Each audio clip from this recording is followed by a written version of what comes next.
with that all being said, we're going to jump towards the future, and we're going to go with this bad boy here. We're going to live at 25.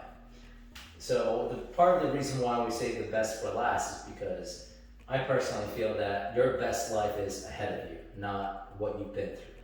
Because if it's what you've been through, then you have nothing to look forward towards the future. At the end of the day also, you want to make sure that you always constantly grow and you constantly achieve new things. Actually, what are your thoughts about that? Yeah, I think that's great. Awesome. So, without further ado, we will try the Glenlivet 25. All right.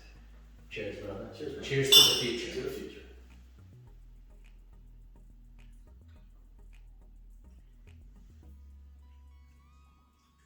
That is the best by far. Oh, that's amazing. This makes me happy. Wow, that's really This good. makes me happy.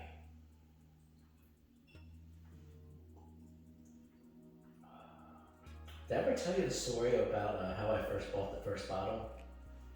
Did you close the deal? So I closed the deal. So the background of the story is, I mean, you know a lot of it. It's when I first started investing, we bought this house. Mm-hmm. Bought the house in November 2016. Got married December 2016, which you're a part of. And we were 6 figures in debt. Didn't know what was going on. Started talking about, having a family. Right. And then got laid off in May from a company that the work, and I'm not trying to brag or anything, but I'm a damn good salesperson. All right.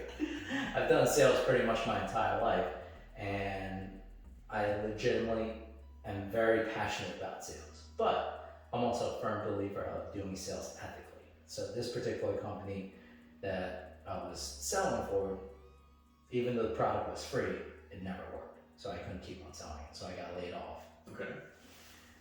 After getting laid off, and after a couple of months of 6 figures in debt, paying 2% a month in interest, trying to start a family, didn't know anything about construction, which now I have a construction company for the past 5 years, which is why I 100% agree with the philosophy of trying to figure it out. We were at a down point. We're essentially a few steps away from bankruptcy, essentially. And a couple of things that helped out. We went to a Tony Robbins seminar. Mm-hmm. Spent a lot of money on it, especially when we didn't have any money. And then one part was also kind of like touching your dreams, And I was like, you know what? Screw it. I'm gonna make a commitment to myself. I'm gonna spend freaking $300 and some odd dollars, $400 on this particular bottle. And this is me touching my dream. And even though I spend the money now, I can't touch it until I achieve something. Which every time I achieve something significant, or at least I viewed significant, I had a sip of it. Didn't do anything else. Except today's the exception, because I got this is pretty much like an achievement for me, having this awesome man doing the interview and helping you guys out. Because it's my pleasure. Dude, I freaking love you, man. Anyways, so that's enough of that story. So let's talk about the future. The future is supposed to be inspiring. It's something that we all need to work on. And more importantly, I think the biggest problem is that not enough people, especially men, I would say, is confident enough to say, okay, what do I need help with? What can I get help with? What kind of resources do I need to get to that next level?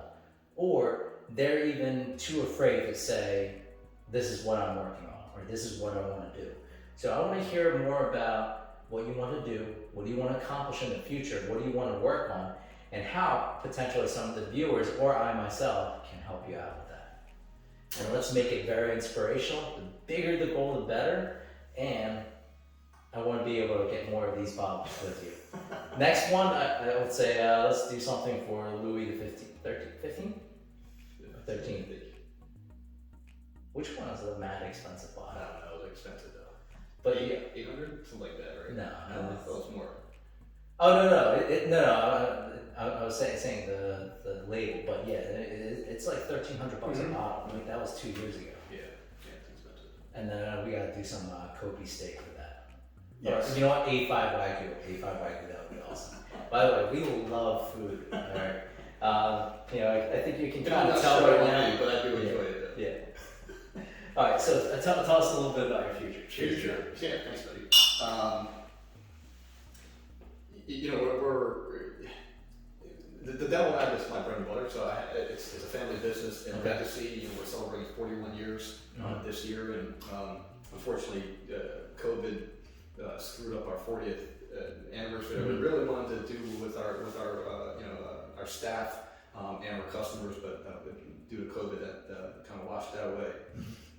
The goal for the dental lab as my bread and butter business is to continue to grow that in any which way I can.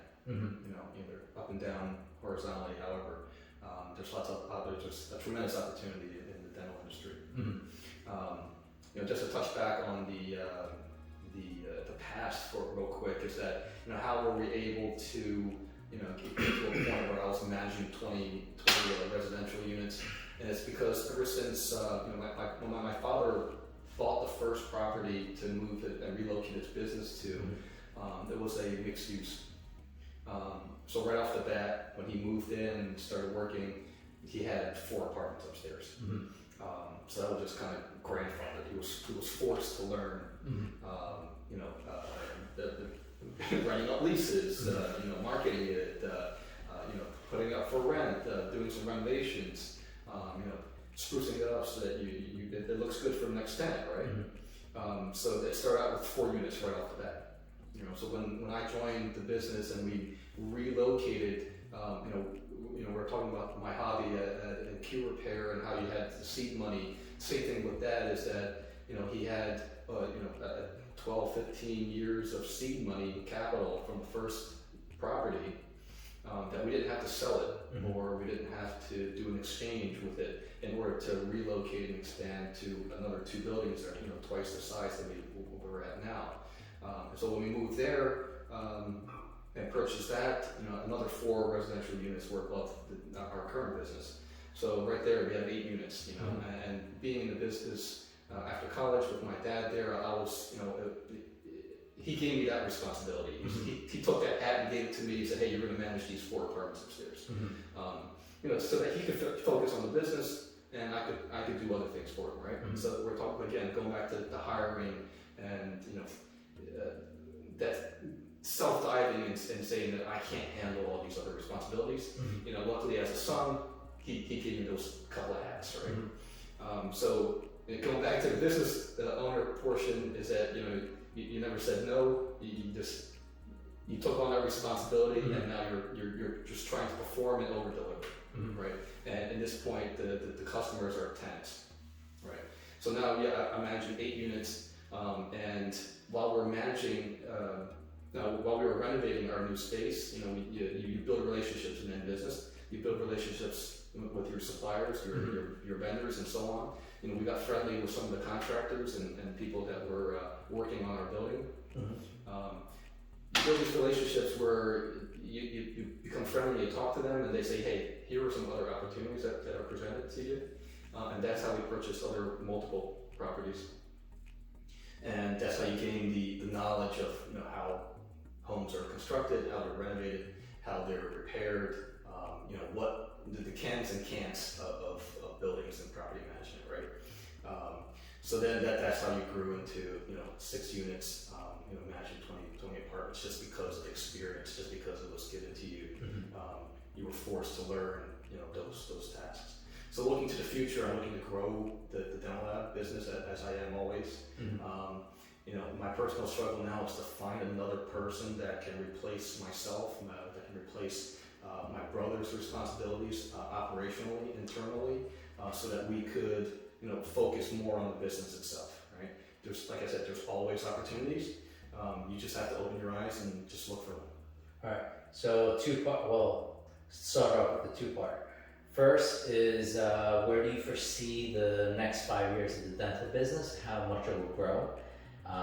More say specifics, because a lot of times people will want to do their goals by what the SMART method, SMART, which is specific, measurable, attainable, reasonable, and then also. But I like to actually condense it to just what is measurable, specific, and attainable. Sure. So that's the first part. Second part, I want you to tell the audience out there what is the perfect candidate for you. So then that way, if anyone out there that's watching this that is the perfect candidate or know of a perfect candidate for you, then they can reach out to you directly, which we'll ask them to say, we'll ask you to allow people to be able to follow you through Twitter, Facebook, or whichever social media platform you like. So measurable, statistically, numbers don't lie, right? You can get these numbers, whether or not they're accurate or not is another thing, but it is what it is. If they're presented to you when you ask for numbers, they're going to be concrete in one way or another. Again, whether or not they're accurate is subjective, but you can always get analytics and measurements of whatever that business is doing. So it's just a measure. It's just an opportunity to approach that buyer or an organization and say, hey, I'm interested in X, Y, and Z, and to ask for those numbers. So you can certainly get those numbers. Is it attainable? That's on your whiteboard is what you really desire. Where you're at and where you want to be is something that you want to look at, right? I mean, anything's attainable. So let's go with the question of, right now you have 30 technicians. I don't know what the annual revenue is. You actually mind if I ask what the annual revenue is? If you don't want it's north of 2. North of 2, okay. So in 5 years down the line, what's the revenue or the employee count or the any other type of measurements that you would like to achieve in the next 5 years for your business? I mean, we always like to, I look at it as at least a minimum of 12% growth per year. There's the challenge in our industry is the growing technology that's being available. And if you're looking at industry trends, as we asked before, where do I see dentistry in 3 to 5 years? There's a massive consolidation in the dental space, in both in terms of private practice for doctors themselves. So your personal general dentist is in a market where they could be sold and consolidated to a management group. What we call dental service organizations or DSOs. So there's a huge movement in consolidation, sort of what medicine did 15, 20, 25 years ago is what dentistry is facing today. So a lot of private practice, I wouldn't say is in threat or at risk of being purchased, but there are private equity groups and other venture capitalists and other organizations that are really interested in dental space for some reason. So those being our customers, you got to see what they're doing in order to see what we're going to be able to do. And it's trickling down where there's consolidation in dental labs as well. So there are organizations that are buying smaller dental labs or even larger ones and consolidating them just to pull in resources because they know the metrics. You're talking about metrics, right? They know the numbers. So if a laboratory is profitable and they have a good management team and they have a good staff, that's a prime candidate for somebody to be absorbed to a larger organization. But I look at it at 10 to 12% growth annually. Of course, we'd like to grow. Like we said that if that old saying that if you're not growing, you're dying. Yeah, right. I 100% agree with that because if you feel like you know so much that you don't need to grow in mentally or your knowledge, then you're definitely going to end up dying in the market. Sure. I think 12% is an awesome measurement because you at least have something specific and concrete. So what does that add up to in 5 years? Like roughly north of 3, give or take. Yeah, give or take. There's so it was 2, then 2.2, then 2.4, 2.64, right? Or 2.4, 2.4. Yeah. Then 2.8, and then 3.2. So north of 3. North of 3. Yeah. Okay. Awesome. So that would require another like 10 more employees. 10 more employees. So you want to be north of 3 with over 40 employees then. That's awesome. Any specific type of employees that you would need other than the key person that you were talking about? So going with the trends of technology, our newest and recent hires have come to us with no previous dental background. So we do a lot of all the training in house from the ground up. Okay. So as long as I love that. Yeah, so as long as you're proficient in computers, meaning that you can move files from one place to another. You can operate a basic Windows-based computer. Email management and stuff like that. So obviously, it's terribly demanding or challenging. And being able to work with your hands, with equipment, with hand tools like a screwdriver or a wrench, stuff like that. We can teach you. Okay. But you have to be able to have that hand-eye coordination and be that manual dexterity to work on things. Sort of like a small mechanic, but not actually in the automotive space. But working on small machines, stuff like that, it would be a prime candidate for somebody that we're looking for. Okay, that's awesome. Yeah. That's really awesome. So then the key personnel that you were talking about before. Yeah, so can you describe to them more of what you're looking for and then also what they can expect from you. Sure. So somebody specifically that could replace or and certainly help us as a laboratory manager. I'd be looking for somebody with 5 or 8 years of experience in the laboratory space. Having the credential of a certified dental technician or a CDT would be extremely helpful, but not necessary. Although we do promote that. And we were talking about having those leadership qualities earlier. Somebody that has that ability to manage it is not just friendly and outgoing, works well with people, but that does have a following that can route up the troops, if you will, and have that authority to and motivation to help people and train and certainly motivate people to get the best of what they can do every day. Knowledge of obviously working at the bench, good customer service skills, good communication skills by email, text, obviously excellent phone etiquette, just be customer oriented, and then the specialties of whatever their specialty is, whether it's in fixed restorative or removable dentistry, pediatrics, orthodontics, or implantology, any of those specialties would be more than welcome. That's awesome. That's awesome.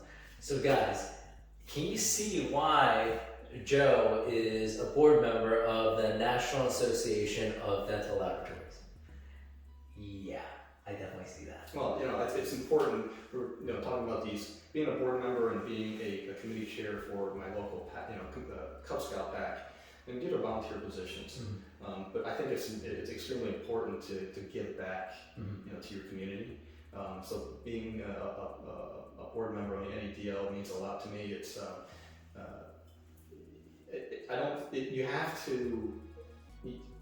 you can't complain about something if you haven't really served, you haven't really volunteered your time.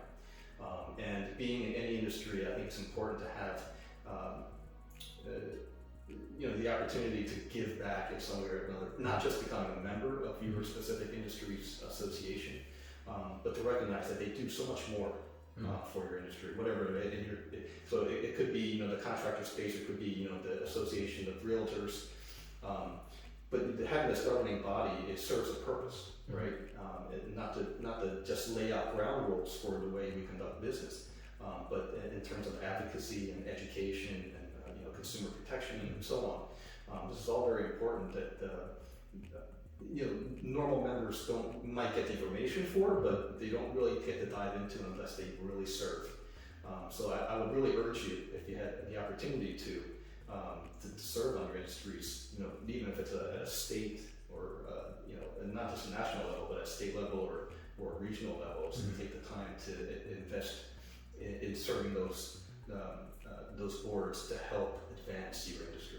Well, I 100% agree with that, and I think it goes to two different points. One is giving, well, actually a couple of different points. One is giving back to the community, which I'm a firm believer in, which is why I love the city of Westville. I do everything I can. Like we donated our time by removing all the trees in the 9/11 memorial.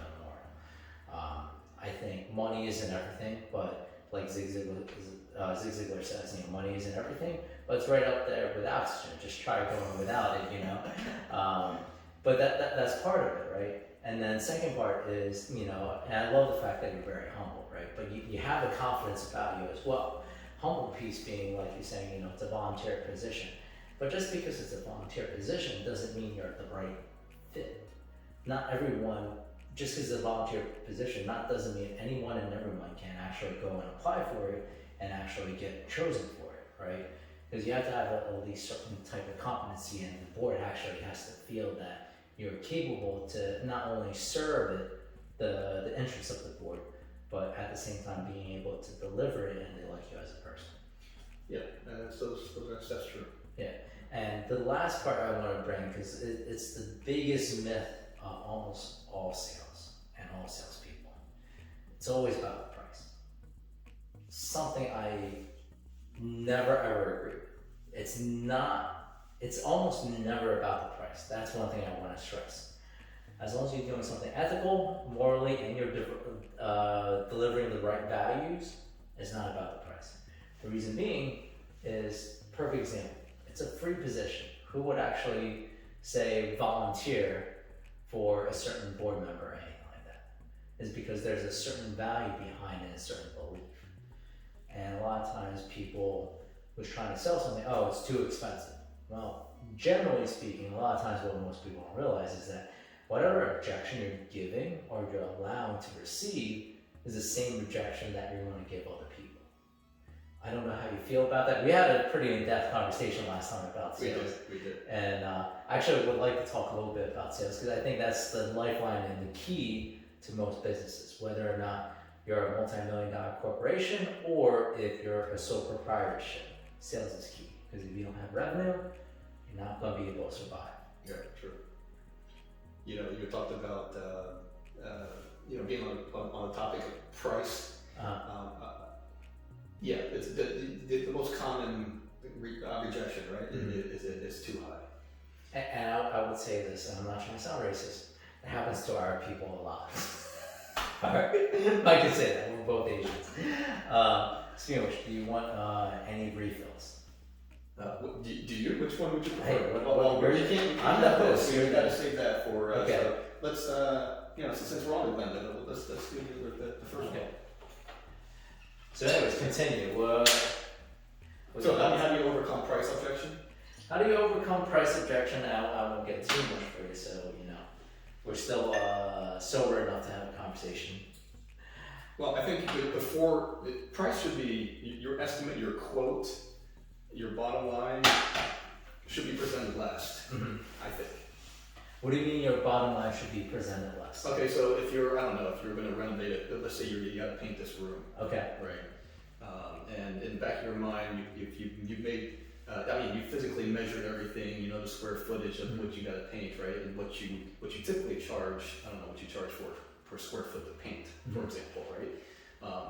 And you've calculated the entire room, it's going to be, 400 square feet, right? Mm-hmm.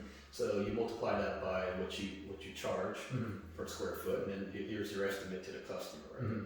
But we can talk about tactics too, but that's not the first thing that you're not going to come into the room, measure, and then hand the potential customer the estimate and walk out. Actually, that's the direction we're heading to, by the way. So that's a whole other topic. So that's something. Okay, so we'll touch on that. Because here's another thing you said that why is it the last thing you do, right? Because in my philosophy is that I'll come in, I'll examine the environment, take my measurements and so on, right? But what you want to present to them is how, what am I actually giving you in terms of value? So definitely that's word of wisdom right there. What are you giving to the customer? And in other words, what's in it for them and what kind of value are you providing them? That's more important than any other price attraction. But please continue. Yeah, but that's exactly right? Because you're not selling them on a finished painted room, right? You have so many more resources. You know, you're skilled in X, Y, and Z in addition to just painting, right? There's other things that you could do.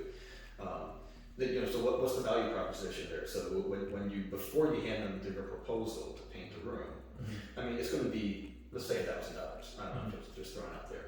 But deep down inside, you know that your bottom line could be like $650. Okay.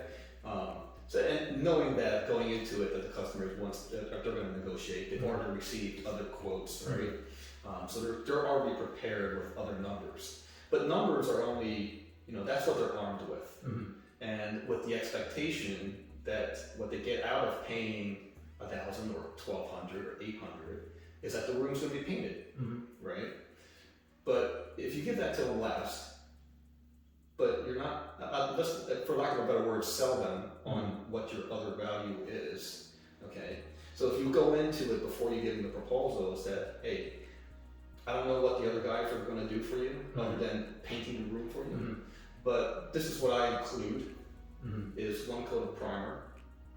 And what that does is, it'll mask out your current color, and it's going to give you a better finished product, okay? And then I'm going to put 2 coats of the color of your choice, okay? So I'm giving you something for free, which is the primer. And then I'm going to do 2 coats of your color of your choice, which is going to give out a true color of what you really desired, meeting their expectations, okay? So right there, you're already giving them something more than they expect, right? And then you can throw in some other things. I'm gonna enter and leave the workspace cleaner than it was presented to me.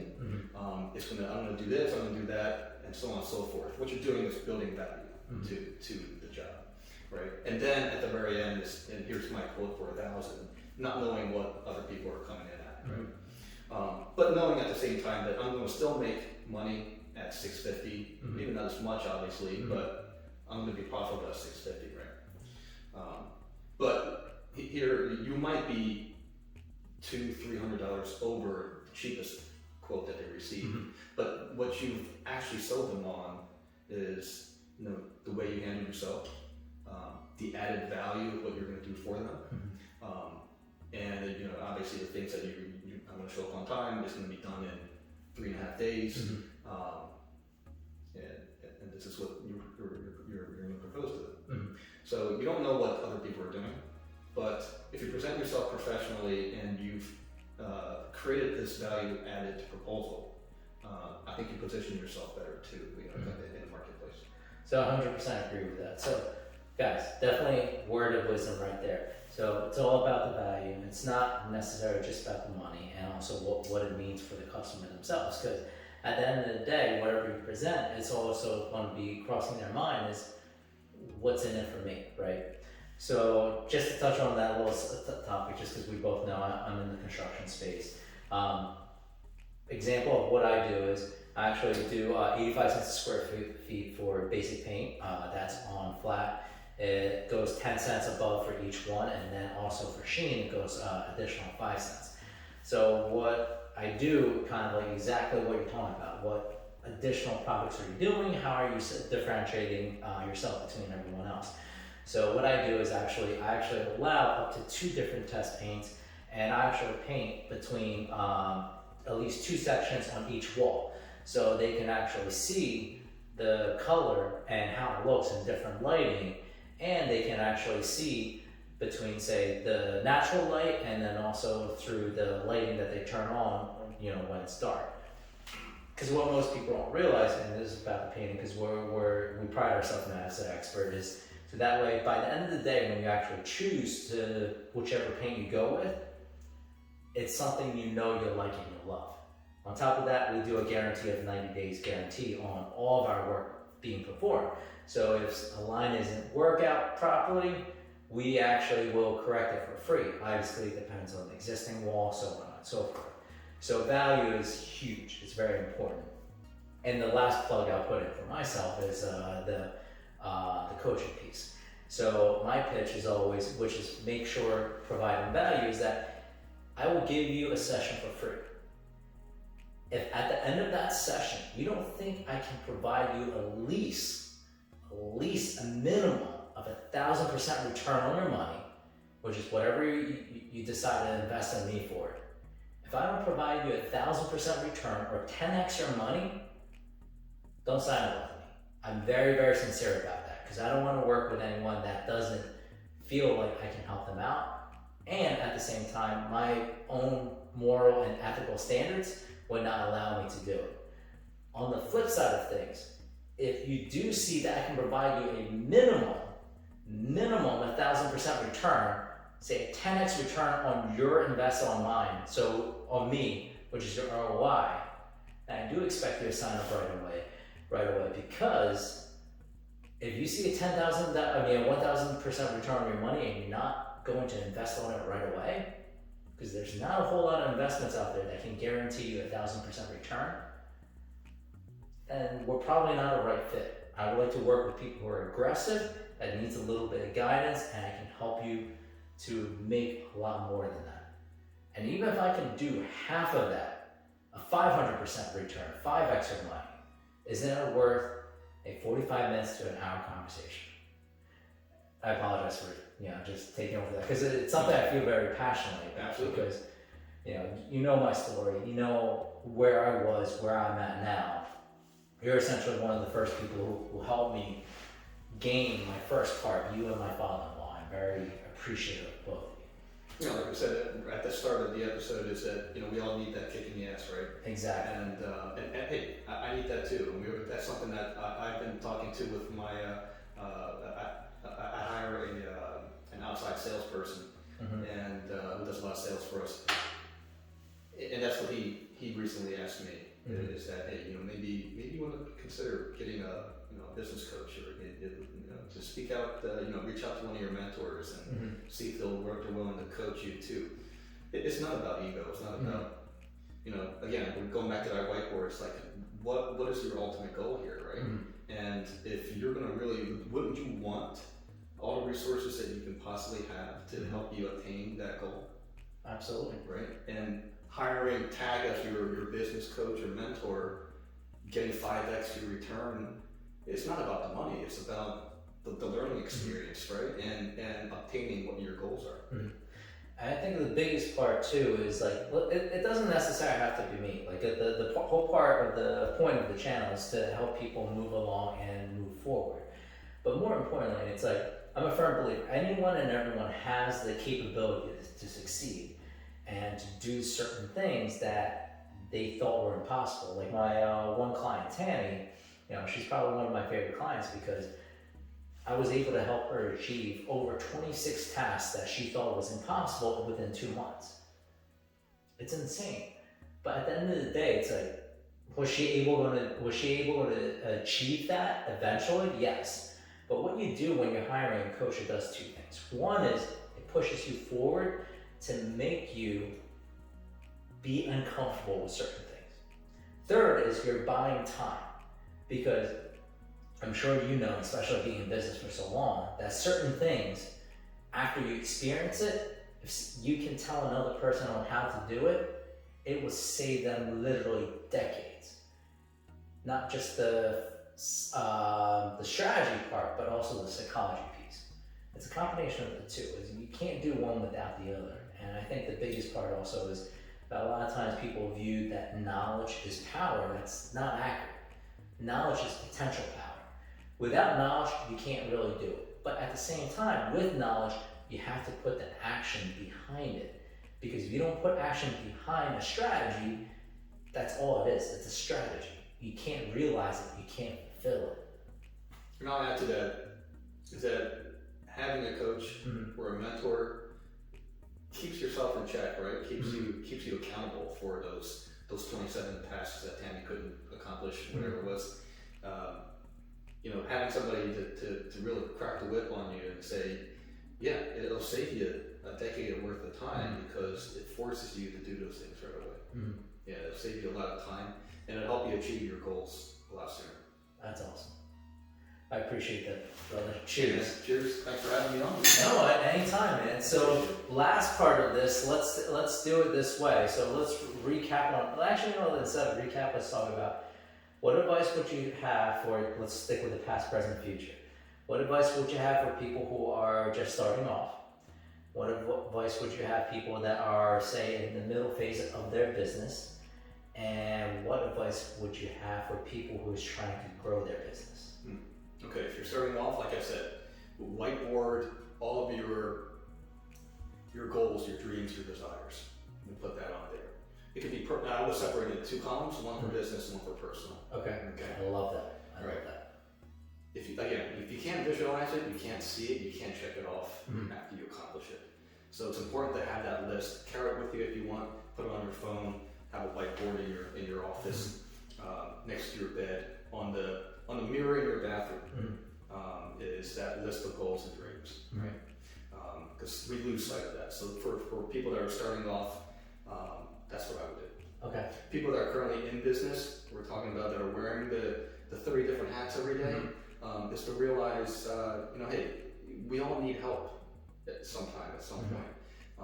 If you can afford it, hire the people to do some of the mediocre tasks that are binding you down. You don't need to spend half an hour on doing something that you can delegate to. Utilize the potential of your employees, and that helps you become a better leader. Is to, if you start to push those responsibilities off to somebody, and again, having the power to delegate that and have them be accountable for those tasks and responsibilities makes you a better leader too. So you'll learn some management skills, but it also takes away 1 or 2 hats, right? So if you're already in business, you're struggling, you're already working way too many hours, and you're stressed. But if you're profitable and you can afford it, hire the best that you can afford. And those, what was the final one? Final one's focus on growing for the future. Yeah, I will go back to your. It could be the goals and dreams on that whiteboard that seem unattainable. Plan for it. If you say, hey, I'm going to take off 2 weeks and go to Cabo, take my family and just enjoy myself. I mean, that might be unattainable for any of us right now. But if it's on there, hey, maybe you do something for a week I don't know, nearby, down the shore or something. But that's something that you've never done before.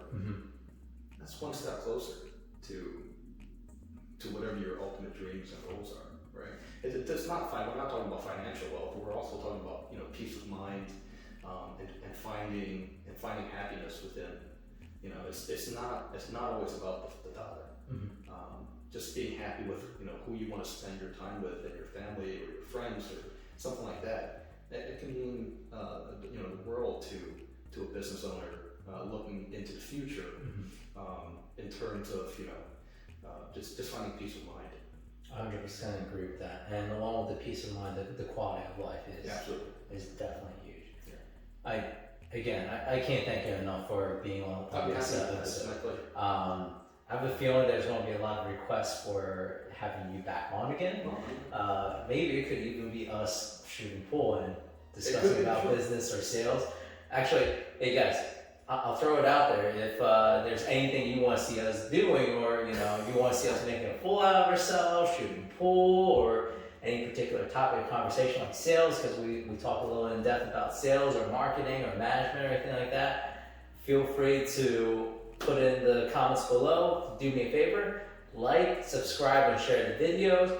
I didn't ask you this in the beginning, but if our followers want to actually follow you and learn more about you, or being able to say, yeah, when you describe a perfect candidate and they're out there, how can they get in touch with you? Yeah, sure. You can reach out to us on Facebook at Young Dental Lab.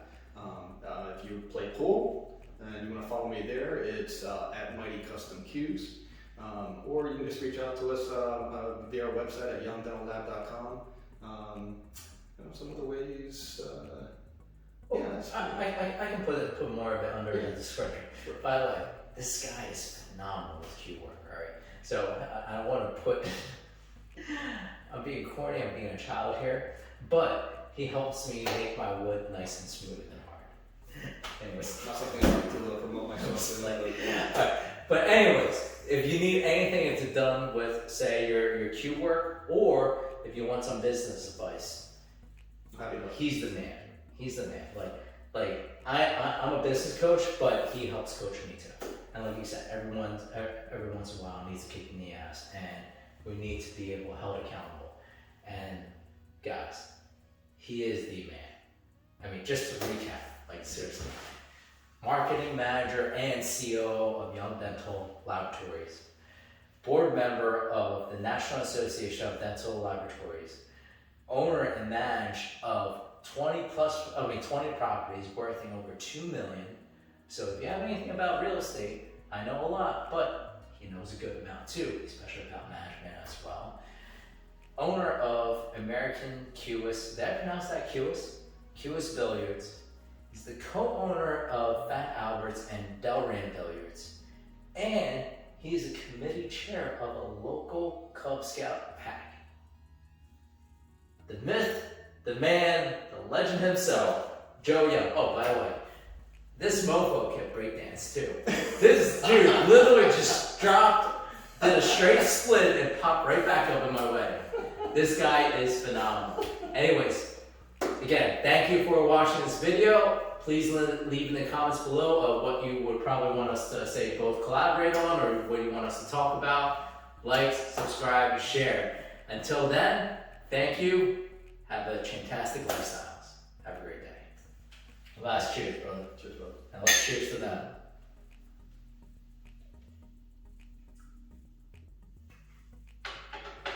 My man, thank you. That's good. Yeah, Robert, but that was excellent. Yeah.